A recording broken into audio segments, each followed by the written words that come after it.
चतुर्दशी। और फिर कौन आया लाला से मिलने के लिए? पूतना मासी। हाँ, लाला से मिलने के लिए आई। मथुराधिपति कंस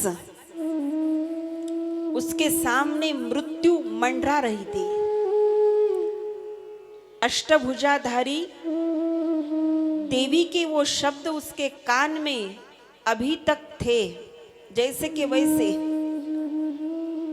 कि तुझे मारने वाला तेरा काल देवकी का 8वां पुत्र जन्म ले चुका है और इस उसके उचित स्थान पर पहुंच भी चुका है। ये शब्द आज भी उसके कानों में थे। और इसीलिए कंस ने क्या किया? कंस ने कहा कि जितने भी बच्चे अष्टमी के रात को जन्मे हैं, सारे के सारे बच्चों को मार दो। अब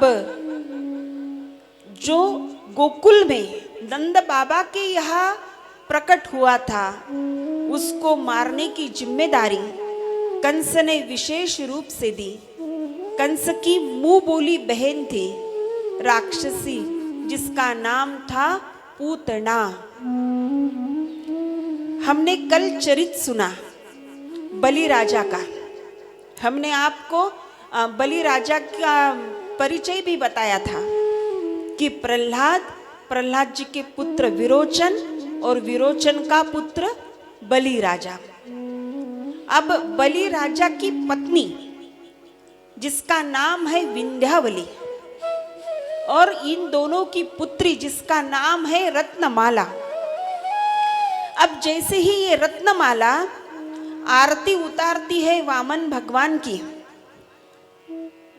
तो वो तेज देखकर उसके हृदय में स्नेह उमड़ता है और वो कहती है कि ऐसे विलक्षण तेजोमान पुत्र मुझे होवे, ऐसे पुत्र की मैं मां बनूं।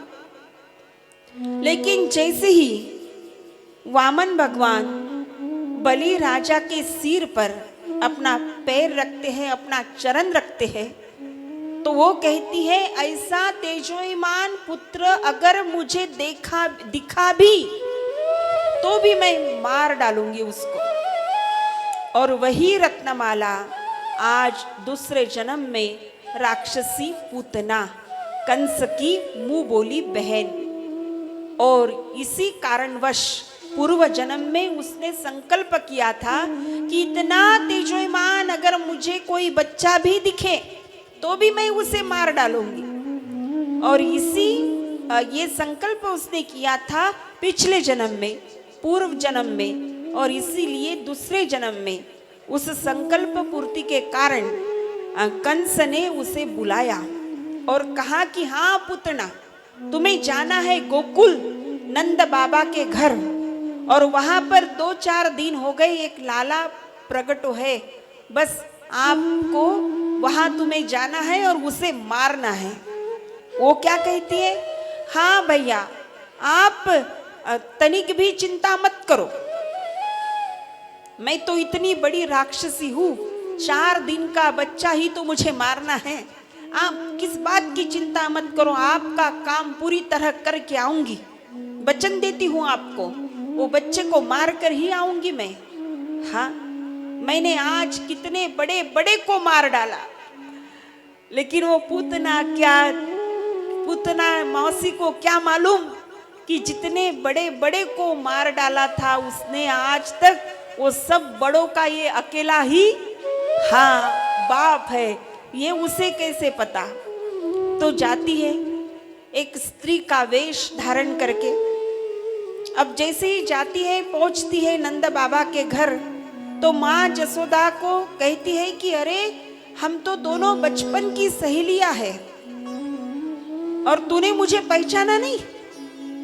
अब हाँ ठीक है भाई, तू पहचाने भी कैसी, इतने बड़े नंद की नंद रानी हो गई अब तू, और देखना तुझे इतना सुंदर पुत्र हुआ है, सारे गाँव गाँव में, पूरे शहरों शहरों में, कहीं दूर तक तुझे पुत्र हो जाने की ये जो वार्ता है, ये जो सब लोग कह रहे हैं कि इतना तेजोयमान पुत्र तुझे हुआ है, तू मुझे पहचानेगी भी कैसी।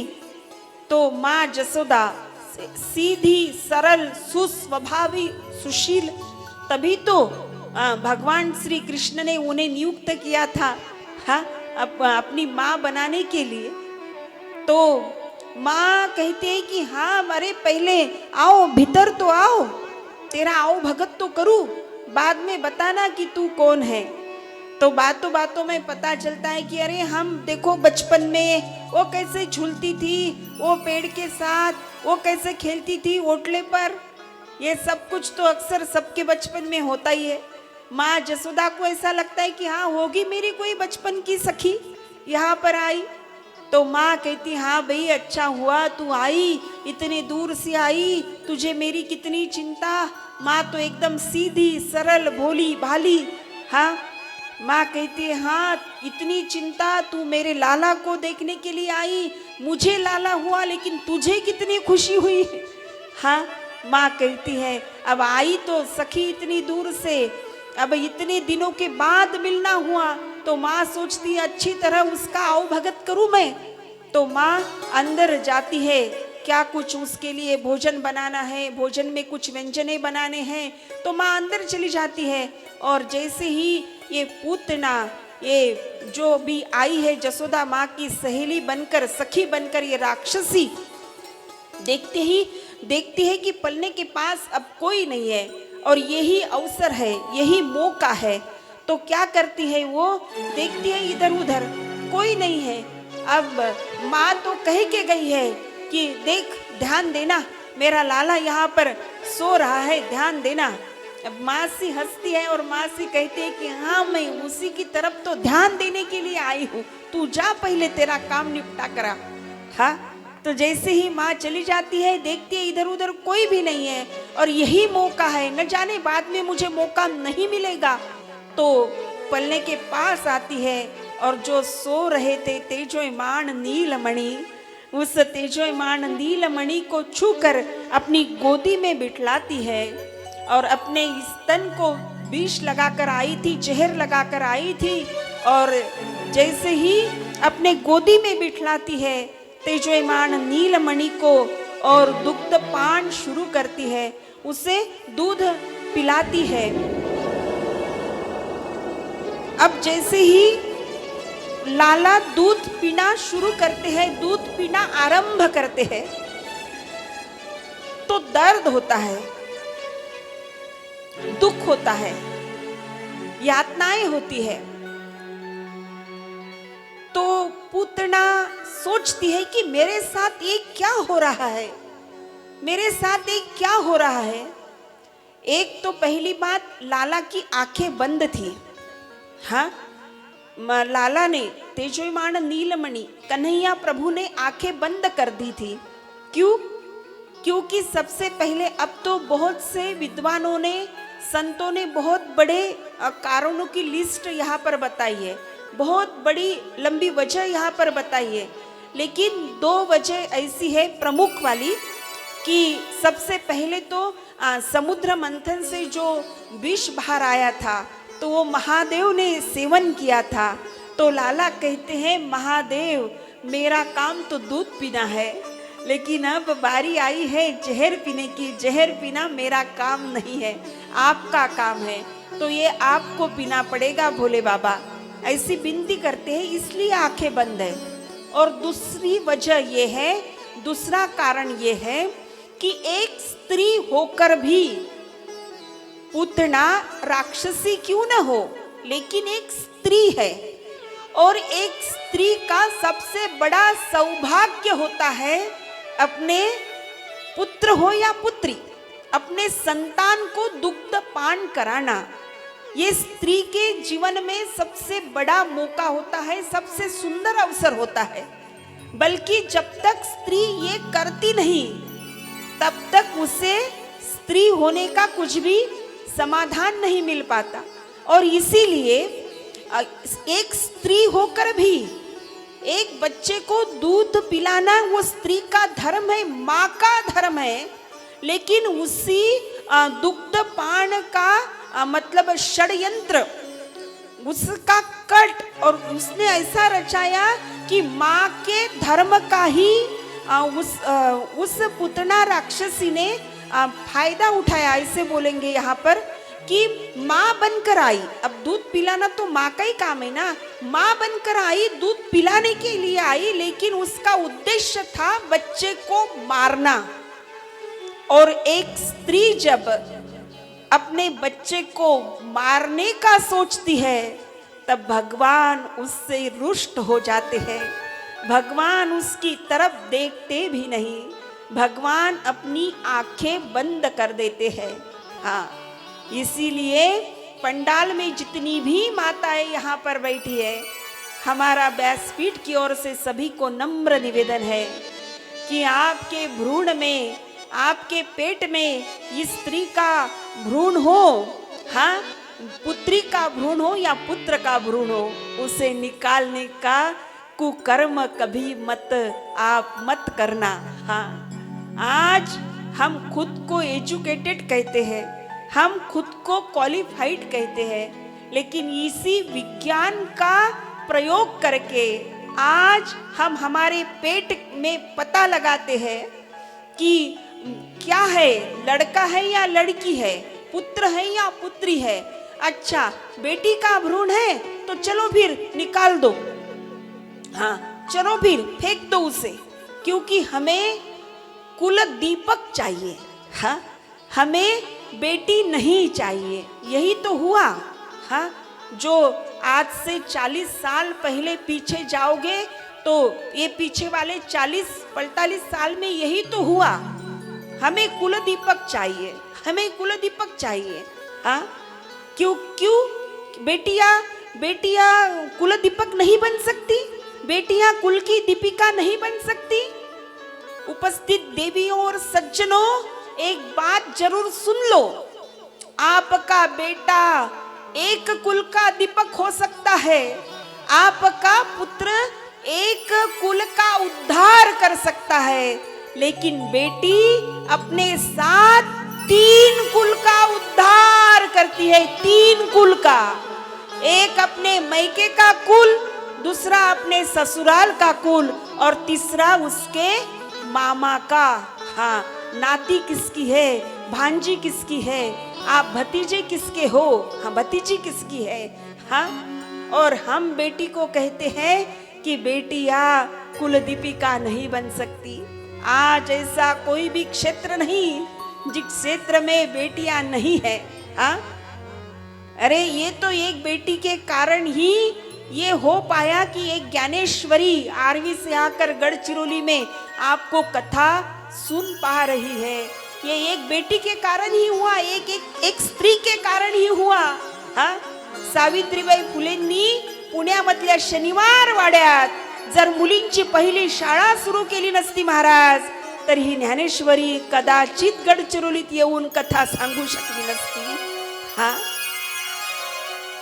और इसीलिए बेटियों को कभी भी कम मत समझना। बेटा तो भाग्य से प्राप्त होता है, बात को समझना प्यारी आत्माओं। बेटा तो भाग्य से प्राप्त होता है, लेकिन बेटी प्राप्त होने के लिए सौभाग्य का होना जरूरी है। हाँ, सौभाग्य के बगैर बेटी को नहीं पा सकते, बेटे को तो भाग्य से पालोगे। हाँ, और इसीलिए जहाँ जहाँ पर ये कुकर्म होता है, भगवान वहाँ पर नहीं विराजते। भगवान अपनी आंखें बंद कर देते हैं, भगवान रुष्ट हो जाते हैं उस घर से। और इसीलिए व्यासपीठ की ओर से हमारा नम्र निवेदन है कि ऐसा कुकर्म मत करना, बेटी हो या बेटा। हाँ, कोई भी हो, ऐसा कुकर्म मत करना। आज 1000 बेटे तो हैं, लेकिन 1000 बेटों के पीछे आज केवल 700 या 750 ही लड़कियां हैं। हाँ, आज देखो ना कितने बेटे हैं कवारे, लड़कियां नहीं मिल रही। हाँ, कितने बेटे हैं कवारे, लड़कियां नहीं मिल रही। हाँ, येणाऱ्या 10 वर्षानंतर जसं पूर्वी सोडत होते ना देवस्थानाला गुरढोर घरचे. हा, येणाऱ्या 10 वर्षानंतर असाच प्रसंग येणार आहे. हा, गडचिरोली येथील दुर्गा देवीचे मंदिराला, हा, गडचिरोली येथील राहणारे अमुक अमुक अमुक यांचे थोरले चिरंजीव, हा, सोडण्यात येत आहे. महाप्रसादाचा भाविकांनी लाभ घ्यावा. आश्रमाचा भव्य उद्घाटन सोहळा. हाँ, माँ बाप तो ये सोचेंगे ना भाई शादी करनी थी तो खर्चा तो लगता ही था. हाँ हाँ, अब ये ऐसी नौबत ना आए, इसीलिए आज ही संकल्प करो, आज ही संकल्प करो कि ऐसा कुकर्म हम कभी भी नहीं करेंगे. भगवान रुष्ट हो जाते हैं. ये ईश्वरी कार्य नहीं है, ये सात्विक कर्म नहीं है, ये सात्विक कार्य नहीं है. हाँ, अब इसीलिए जैसे ही पूतना मासी आई, अपने स्तनों को जहर लगाकर, विष लगाकर वो आई, तो भगवान श्री कन्हैया लाला आंखें बंद कर देते हैं, आंखें मूंद कर. अब जैसे ही दुग्ध पान शुरू करते हैं तो दर्द होता है, यातनाएं होती है. तो आंखें बंद करके ही कन्हैया कहते हैं कि मासी जी, हम तो शिशु है नन्हे से, दुग्ध पान हमारी उपजीविका है. कोई भी आए और हमें दूध का पान कराए, कोई भी आए और हमें दूध पिलाए. हमें क्या दूध पीने की आज्ञा मिली, हमने दुग्ध पान शुरू कर दिया, लेकिन हमारे दूध पीने से पिलाने वालों को कष्ट होता है. इसमें हमारा कसूर ही क्या भला. हाँ, पाजणाऱ्यानं तयारीत यावं ना महाराज की देवाला दूध पाजायचंय. हाँ, पिलाने वालों की भी कोई तो कोई तैयारी होनी चाहिए ना. हाँ, भगवान को अगर बुलाना है, भगवान को अगर पास बिठाना है, तो इसीलिए पात्रता चाहिए, और वो पात्रता तो संतों में ही है. हाँ, वो पात्रता संतों में ही है. संत जनाबाई महाराष्ट्र की बहुत बड़ी संत हुई है. वो कहती थी, हृदय बंदी खाना केला, आत विठ्ठल कोंडी येला.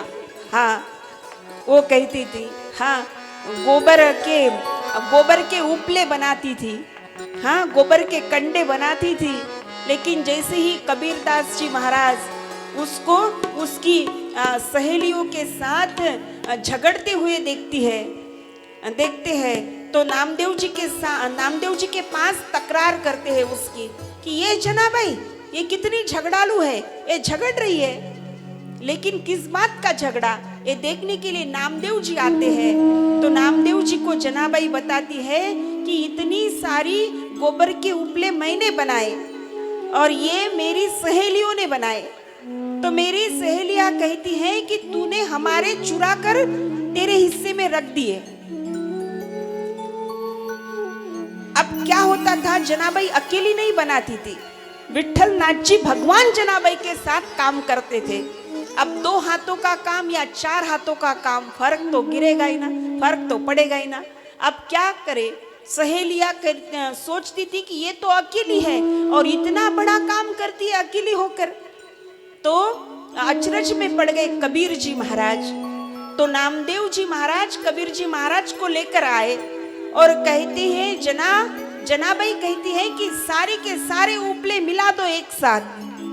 तो नामदेव जी कहते हैं कि तेरे उपले तू कैसे पहचानेगी. तो जनाबाई बड़ा सुंदर उत्तर देती है. जनाबाई कहती है कि ये गोबर के उपले आप उठाना और कान को लगाना, जिससे विठ्ठल विठ्ठल नाम की ध्वनि आती है वो मेरे हाथ से बना होगा. ये पात्रता तो संतों के पास ही होती है. चलो, अब क्या करती है पूतना मासी, यातना होती है, दर्द होता है. अब क्या करे, दुग्ध पान शुरू है, लेकिन दर्द कम नहीं हो रहा, दर्द तो बढ़ रहा है, दुख तो बढ़ रहा है. आकाश मार्ग से उड़ने लगती है, अपना राक्षस का शरीर पुनः धारण करती है, आकाश मार्ग से जैसे उड़ने लगती है, पूरा का पूरा गोकुल भयभीत हो जाता है। और जैसे ही आकाश मार्ग से उड़ने लगती है, कन्हैया अपने छोटे से मुष्टियों से पूतना मौसी के वक्षस्थल पर, गले पर प्रहार करते हैं। और पूतना मौसी कहती है कि अरे लाला, अब सहा नहीं जाता। ए लाला, मेरे साथ ये क्या हो रहा है? हे केशव, हे माधव। थी तो राक्षसी, लेकिन फिर भी अंतिम समय में भगवान का नाम जब उसके मुखारविंद से हो रहा था, क्या कहती है? ये मुझसे सहा नहीं जा रहा। अरे इतना दर्द क्यों हो रहा? मैं सह नहीं पा रही हूँ। अरे इतना दर्द क्यों हो रहा है? क्या करूँ मैं, क्या करूँ मैं? और अंततः सहन शक्ति पूरी तरह खत्म हो जाती है और धड़ाम से गोकुल के धरती पर गिरती है। और जैसे ही गिरती है, उसके वक्षस्थल पर, उसके शरीर के ऊपर छोटे से लाला, पूरा का पूरा गोकुल आता है। सीढ़ियाँ चढ़कर जाते हैं, तभी लाला को उठा पाते हैं और शरीर के टुकड़े टुकड़े करके जला देते हैं, तो पूरा गोकुल सुगंधित हो जाता है। पूरे गोकुल में सुंदर ऐसी गंध आती है। तो कथा का तात्पर्य ये है कि राक्षसी थी पूतना, लेकिन भगवान का दिव्य अलौकिक स्पर्श हुआ तो अंतिम समय में ही उसके शरीर से सुगंध आने लगी, अपितु उसका जीवन सुगंधित बन गया। अब पूतना का प्रसंग तो हो गया, लेकिन सच में ये जानना है हमें कि पूतना अर्थात क्या होता है, पूतना का सही अर्थ क्या है। ये तो कथा का प्रसंग था, लेकिन तत्व ज्ञान क्या है? इस प्रसंग में तत्व ज्ञान क्या छिपा है, रहस्य क्या है? तो पूतना, पूतना यानी क्या? पूत माने पवित्र, ना माने नहीं। पूत ना, जो पवित्र नहीं है, अर्थात जो अपवित्र है। अब दुनिया के अंदर अपवित्र क्या है? अज्ञान, अविद्या। हाँ, गीता जी में कहते हैं भगवान, नहीं ज्ञानेनम सदृशम पवित्र मिह विद्यते।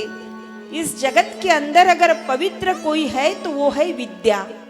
हाँ, अब अपवित्र कौन है? अविद्या। अब पूतना का अर्थ क्या हुआ? अविद्या। पूतना माने क्या हुआ? अविद्या। अब थोड़ा सा आगे चलो, आगे जाओगे तो ये बात आपको पता चल जाएगी कि ये पूतना भागवत के कथा में ही नहीं, बल्कि अविद्या बनकर हमारे शरीर में 14 जगह पर वास करती है। हाँ, ये पूतना हमारे शरीर में ही नहीं, बल्कि पूतना माने अविद्या, तो ये अविद्या बनकर हमारे शरीर में 14 जगह पर, 14 स्थानों पर हमारे शरीर में ये वास करती है पूतना। अब बोलो, भागवत की कथा में जो पूतना है वो उसके बारे में सोचोगे या हमारे शरीर में जो रहती है उसके बारे में? आप कहोगे कि ये कैसे संभव है, तो सुनो ना। 5 ज्ञानेंद्रिय, 5 कर्मेंद्रिय, मन, बुद्धि, चित्त, अहंकार, कितने हुए? हाँ, ये 14 जगहों पर पूतना अविद्या के रूप से हमारे शरीर में वास करती है। हाँ, अगर 14 जगह हमारे शरीर में, अगर 14 जगह पूतना का वास है, अविद्या, आप बोलोगे ये कैसे संभव है? हाँ, तो हमारे पैर, 5 ज्ञानेंद्रिय, 5 कर्मेंद्रिय, ये तो 10 हो गए ना। अब बोलो, हमारे पैर क्या हमेशा मंदिर में जाना ही पसंद करते हैं? हाँ, हमारे पैर क्या हमेशा कथा पंडाल में जाना ही पसंद करते हैं? हाँ, हमारे पैर तो जहां नहीं जाना चाहिए वहां पहले जाकर पहुंच जाते हैं। हाँ, अगर ऐसा हमारे पैर करते हैं तब मान लो पैर में पूतना है। हमारे हाथ क्या हमेशा सत्कर्म के लिए ही खड़े होते हैं? नहीं, कई बार सोचने के बाद भी, कितना भी सोचकर गलती से क्यों न हो, लेकिन हमारे हाथ से पाप कर्म हो ही जाता है, कुकृत्य हो ही जाता है। हाँ, हमारे हाथ में भी पूतना है। हमारे जुम्हा पर भी पूतना है। हमारे जुम्हा को क्या सात्विक आहार ही पसंद आता है? हाँ, नहीं। आज तो कितना बढ़ गया मांसाहार। हाँ, कितना करते हैं हम, कितना बढ़ गया मांसाहार, संडे हो या मंडे। हाँ, कितना बढ़ गया। और ये कोविड आकर चला गया, और ये कोविड में तो इतनी मात्रा बढ़ गई, जो भी 14 दिन वो क्या वो होकर आते थे, क्वारंटाइन होकर आते थे, और बस डीमार्ट से कैरेट के कैरेट। हाँ, कितना बढ़ गया। क्या हमारी जिह्वा को, हमारी रसना को सात्विक आहार ही पसंद है? नहीं। हाँ, जो नहीं खाना चाहिए हमारी जिह्वा वो भी पसंद करती है। हाँ, हमारी वाणी क्या सात्विक है? नहीं। हमें क्रोध आया तो हम ये भी नहीं देखते सामने वाला हमसे बड़ा है या छोटा है। हाँ, हमारी वाणी में भी पूतना है। हाँ, हमारे कान में भी पूतना है। क्या हमेशा हमें भगवान के भजन सुनना ही पसंद है? नहीं। हाँ, इसीलिए हमारे 14 जगह शरीर के अंदर हमारे मन में भी, हाँ, हमारे मन में भी, हमारे बुद्धि में भी, हमारे चित्त में भी। हाँ, आप कहोगे मन में कैसे पूतना का वास है? आप कहोगे कि मन में कैसे पूतना का वास है, बुद्धि में कैसे पूतना का वास है? हमारे मन में भी पूतना का वास है। पहले दिन से यहाँ पर कथा शुरू हो गई। पहले दिन से आप सब माताएं कथा सुनने के लिए आई, लेकिन जैसे ही कथा सुनकर घर जाते हो तो घर जाते जाते, हाँ बाई केवढ्या मोठ्या गोष्टी सांगते दीदी स्टेजवरून, पण आम्हाला नाही वाटत दीदी फक्त सांगतच असतील, हे काही स्वतः पाळत नसतील। केवढ्या दक्षिणा जमा करते दीदी, केवढे पैसे, काय काय असेल। हाँ, सांगा ना आपकी मन में, अरे जिस दिन हमारी गाड़ी आपके गांव से निकल जाए, बस जैसी गाड़ी को जाते देखेंगे, जमवलं भागवताच्या नावानं मजा करते बेटे, गाव गाव फिरते, मस्त जमते, दान दक्षिणा, मस्त मजा आहे या लोकांची। हाँ हाँ, हमारे मन में पूतना का वास है। यहाँ पर बैठकर कथा बोलना, हाँ, इतना सहज नहीं है प्यारी आत्माओं। महाराज जी विराजे है। हाँ, महाराज जी स्वयं कथा व्यास है। कल नहीं थे तो मंडप, हमारा ये पंडाल अधूरा अधूरा लग रहा था। हाँ, जोरदार ताली होनी चाहिए महाराज जी के लिए, जोरदार। हाँ, वो खुद कथा व्यास है, उनको पता है कि कैसे करना पड़ता है, कैसे बैठना पड़ता है, सामने वाले लोग आते हैं कैसे हंसना पड़ता है, सामने वालों की मर्जी कैसे संभाली जाती है, सब बात का ज्ञान है उनको। हाँ, ऐसा है। हमारे मन में पूतना, हमारी बुद्धि में भी पूतना है। हमारी बुद्धि में भी, समझ लो हम एसटी में चढ़ गए।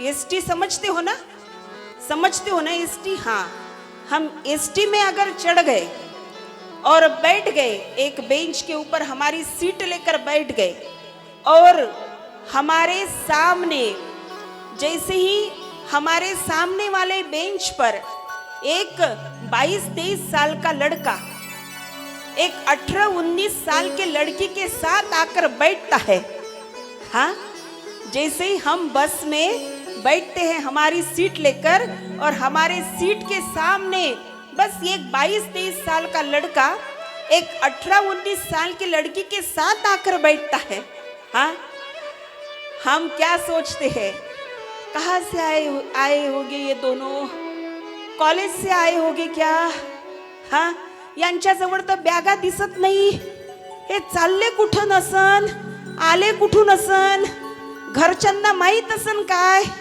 हाँ, घरच्यांना माहित असन काय, बरं मग हे चालले असन, मग याच्या हातात मोबाईल दिसते, याच्या हातात मोबाईल दिसत नहीं, अरे कितनी उम्र के हो, उनका आधार कार्ड देखे बिना आपको बात पता चल गई, हाँ, पोरग बट 22-23 जवळ दिसते, पोरगी 19-20 ची दिसते, नाही नाही यायचा प्लॅन काहीतरी काळा बेराच आहे, हाँ, आधा पौन घंटे में आप इतना सोचते हो, लेकिन इतना सोचने के बाद भी क्या आपके बुद्धि में ये आता है कि ये दोनों शायद सगे भाई बहन भी हो सकते हैं, आता है ये आपकी बुद्धि में नहीं आता है, इसीलिए बुद्धि में भी पुतना है, हाँ, हमारे चित्त में भी पुतना है, हमारे चित्त में भी पुतना है। आप कहोगे कैसे, देखो ना आप यहाँ पंडाल में बैठे हो,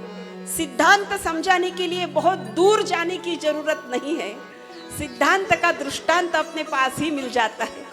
देखो ना आप सब महिलाएं यहाँ पर बैठी है, सब माता यहाँ पर बैठी है, यहाँ इतनी बड़ी साउंड सिस्टम लगा के कथा शुरू है, हाँ, कितनी बड़ी साउंड सिस्टम है यहाँ पर, लेकिन जो भी माता यहाँ पर बैठी है पास सहेलियाँ, हाँ, जो भी माता यहाँ पर बैठी है पास बैठी है, इतना बड़ा साउंड लगाकर कथा सुनाई नहीं देगी, लेकिन एक सहेली अगर कान में बोलती है, हाँ मला वाटते बाई या दीदी पार्लर मध्ये जात असतील, हाँ,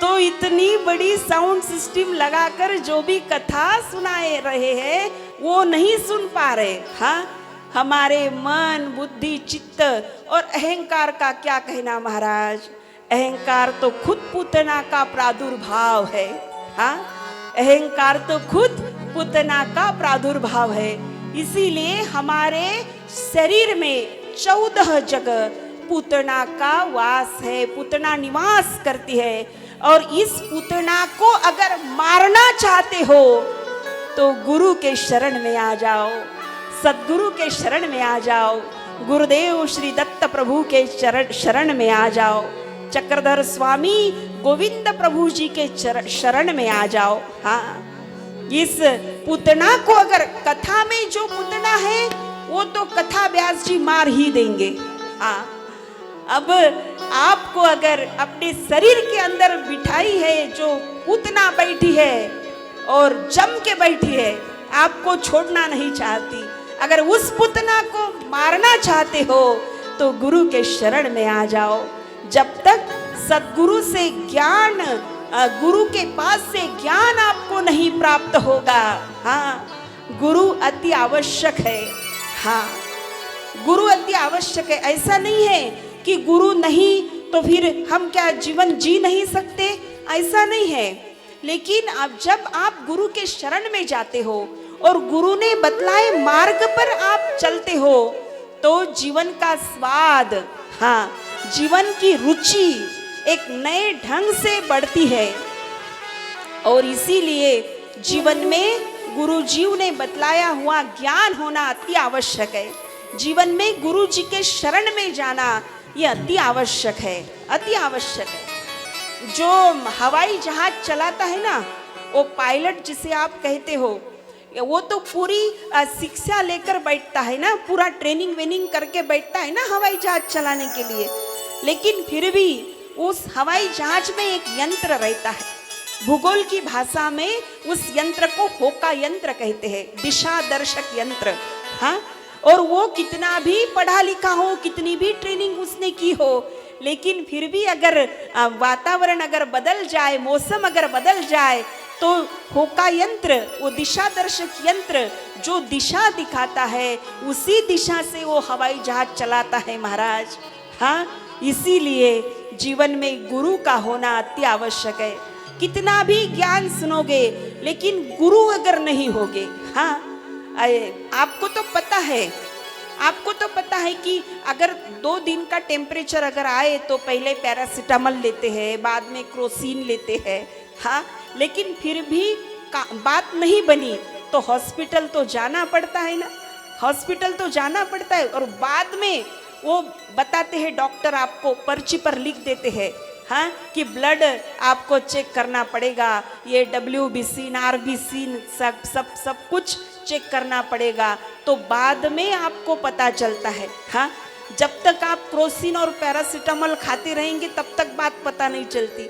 अगर रोग से मुक्त होना है तो डॉक्टर के पास जाना चाहिए, और इस भव रोग से पार होना है तो गुरु जी के पास जाना है चाहिए। प्यारी आत्माओं, वारी जाऊ रे गुरा बलिहारी जाऊ रे,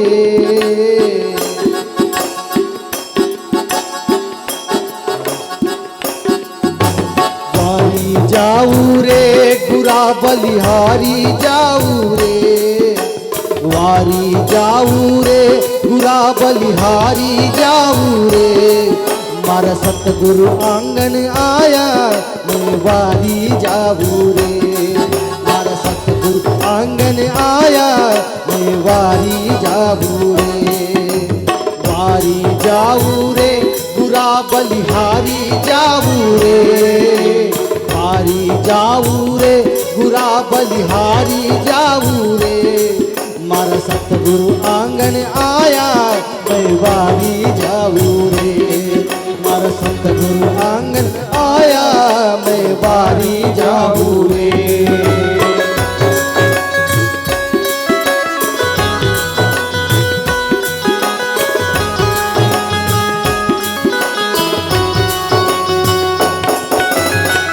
सतगुरुदेव की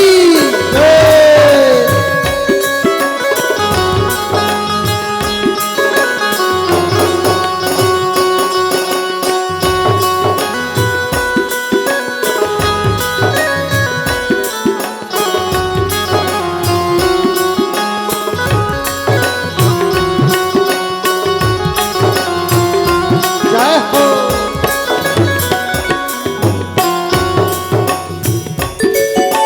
सतगुरु आंगन आया मैं गंगा गोमती नाया, सतगुरु आंगन आया मैं गंगा गोमती नाया, मारी निर्मल हो गई काया मैं वारी जाऊ रे, मारी निर्मल हो गई काया मैं वारी जाऊ रे, वारी जाऊ रे गुरा बलिहारी जाऊ रे, वारी जाऊ रे गुरा बलिहारी जाऊ रे, मारा सतगुरु आंगन आया मैं वारी जाऊ रे, मारा सतगुरु आंगन आया मैं वारी जाऊ रे। तालियों के साथ जय हो।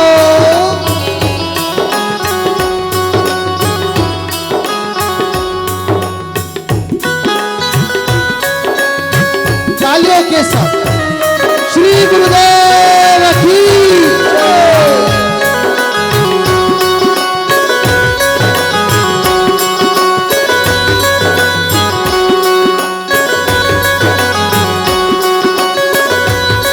ताली की सेवा करते हरिओम।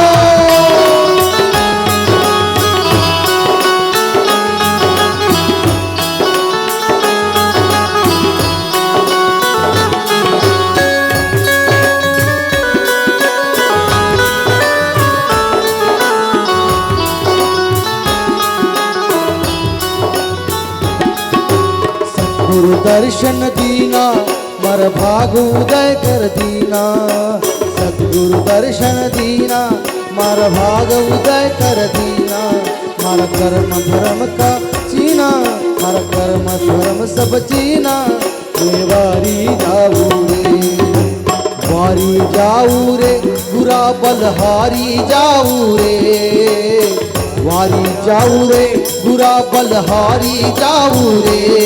मार सतगुरु मार सतगुरु मार सतगुरु मार सतगुरु आंगन आया मैं वारी जाऊ रे, मार सतगुरु आंगन आया मैं वारी जाऊ रे।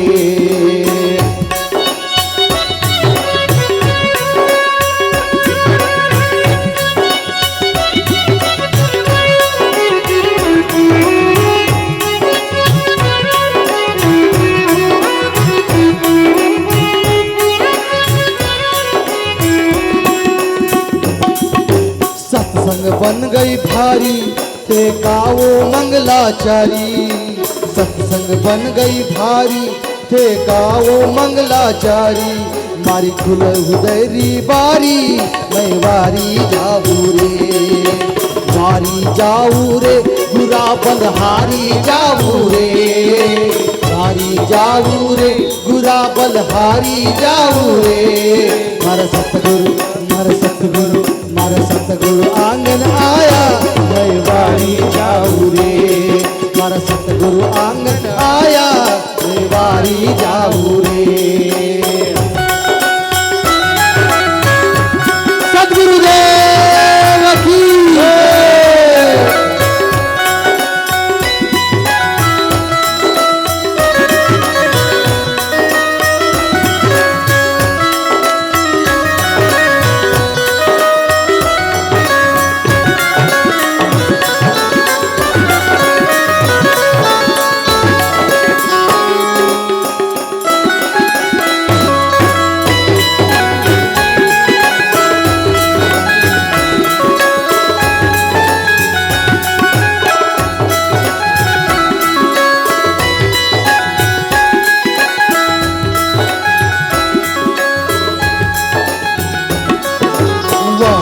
जाऊ रे बुरा बलहारी जाऊ रे, वारी जाऊ रे बुरा बलहारी जाऊ रे। मारा सतगुरु मारा सतगुरु मारा सतगुरु आंगन आया मैं वारी जाऊ रे, दोनों हाथ ऊपर उठा आंगन आया दोनों हाथ मैं ऊपर वारी उठा जाऊ रे, काली की सेवा करते हुए आंगन हरि आया बोल मैं वारी जाऊ रे, हरि बोल। जाऊ रे बुरा बलहारी जाऊ रे, वारी जाऊ रे बुरा बलहारी जाऊ रे। मार सतगुरु मार सतगुरु मार सतगुरु आंगन आया दोनों हाथ ऊपर उठाकर ताली की सेवा करते हुए आया अपने अपने गुरुदेव के लिए हरि बोल। वारी जाऊ रे बुरा बलहारी जाऊ रे, वारी जाऊ रे बुरा बलहारी जाऊ रे। मार सतगुरु मार सतगुरु मार सतगुरु आंगन आया मैं वारी जाऊ रे, मार सतगुरु आंगन आया मैं वारी जाऊ रे, मार सतगुरु आंगन आया मैं वारी जाऊ रे। वारी जाऊ रे बुरा वारी जाऊ रे, वारी जाऊ रे बुरा बलहारी जाऊ रे। मार सतगुरु मार सतगुरु मार सतगुरु आंगन आया मैं वारी जाऊ रे, मार सतगुरु आंगन आया मैं वारी जाऊ रे, मार सतगुरु आंगन आया मैं वारी जाऊ रे। सतगुरुदेव की जय।